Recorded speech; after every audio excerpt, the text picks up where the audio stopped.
Should I be tough and nasty and just say you're the worst president in history? Or should I be nice and calm and let him speak?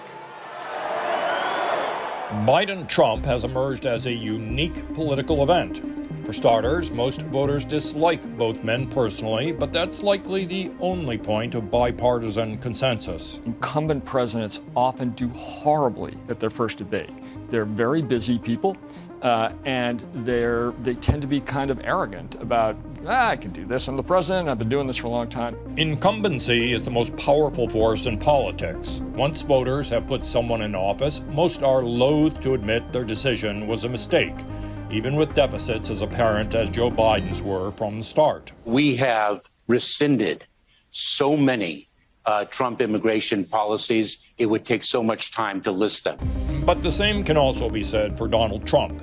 He too was president for 4 years, but despite challenges from Nikki Haley and Ron DeSantis, a majority of Republican voters preferred Trump's policy preferences as president. On day one, we will begin the largest domestic deportation operation in American history. One more incumbent reality: money. Donors like to be in the company of presidents, and we've got two, and both are raising tens of millions of dollars. No matter the result, either presidency is going to be a personal nightmare, especially for independent voters. I am Kamala Harris. My pronouns are she and her. I am a woman sitting at the table wearing a blue suit. And then there's the unavoidable bad dream scenario of Kamala Harris becoming president, and relatively soon, should Mr. Biden win. For many, that's far worse than the Biden or Trump nightmare. Are you prepared to be commander-in-chief? Yes, I am, if necessary. But Joe Biden is going to be fine. There is a way out of the Trump-Biden personality dilemma. Vote on the issues. Whether it's the economy, taxes, spending, energy, immigration, refunding the military, crime, abortion, foreign policy, the differences between the two are stark, with the notable exception of imposing tariffs, which both embrace. President Trump is going to be prepared to focus on policy. He'll be reminding voters just how much better their lives were under his leadership than they are today under Joe Biden's leadership. Mr. Trump, citing his experience as a businessman, broadly aligns himself with freeing the private sector to create jobs and incomes. And that explains his growing support in Black and Hispanic communities. Tell me a little bit about, when you go to these urban areas specifically, right? What is the game plan? When you're going to Philly, you're going to the Bronx, what's the plan? It's no game plan. It's just there's a lot of love. They want hope. There's no hope with this guy Biden. He's the worst president we've ever had.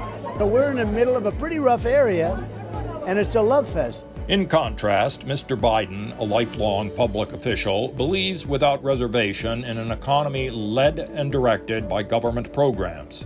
But he has struggled to convince voters that his extensive spending on public initiatives has brought them benefit. This election is between a convicted criminal who's only out for himself and a president who's fighting for your family.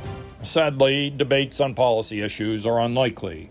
Mr. Biden reportedly spent the week ahead of the first debate at Camp David with 16 advisors, and we doubt they've told the president to play rope-a-dope with Mr. Trump for 90 minutes. Do you think he's going to be good on the stage? Well, I think if he prepares, he'll be fine, and then he'll forget it within about an hour after preparing. So we'll see what happens. Mr. Biden will focus on poking the bear, so more of what he delivered in the midterms. Threat to democracy, lost the 2020 election, January 6th, MAGA extremist, tax cuts for the wealthy. I expect he's going to be up on energy drinks or whatever they're going to give him. And he did. He was overly aggressive at the State of the Union. It was pretty painful to sit behind him and experience that. For Mr. Biden, the debates have become a low-bar event, meaning, incredibly, that he succeeds by not locking up. More intriguing, as always, is Donald Trump. An underappreciated attribute of the former president is that he is a chameleon who sizes up his surroundings and adjusts. You really believe your uncle was eaten by cannibals? My advice to Trump would be deal with Biden with humor, not with anger.